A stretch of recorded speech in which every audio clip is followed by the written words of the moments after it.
এক গরিব দাদির কাছে দুটি অদ্ভুত ছাগল ছিল। এর মধ্যে নীল ছাগলটি প্রতিদিন বালতি ভরে মিষ্টি আমের জুস দিত। দাদি মজা করে সেই জুস খেতেন আর খুব গরম লাগলে আমের জুস দিয়েই হাত মুখ ধুয়ে ফেলতেন। কিন্তু সাদা ছাগলটি দাদিকে কোনো জুস দিত না। তাই দাদি রেগে গিয়ে সাদা ছাগলটিকে হাটে বিক্রি করে একটি জাদুকরী সবুজ ভেড়া কিনে আনেন।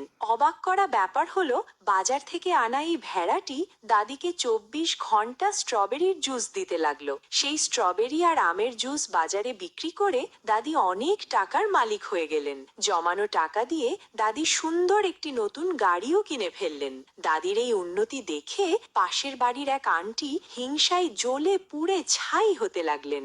একদিন দাদি যখন ঘরের কাজে ব্যস্ত ছিলেন, তখন ওই হিংসুটে আন্টি চুপি চুপি এসে প্রাণীগুলোর পানির পাত্রে লাল রঙের এক ভয়ানক বিষ মিশিয়ে দেয়। আর সেই পানি খেয়ে পরের দিনই দাদির আদরের প্রাণী দুটি মারা যায়। এখন দাদি তার নতুন গাড়ির পাশে বসে অঝোরে কাঁদছেন, কারণ এত কষ্টের গল্প দেখার পরও আপনারা কেউ দাদির ভিডিওতে লাইক আর চ্যানেলটা সাবস্ক্রাইব করছেন না।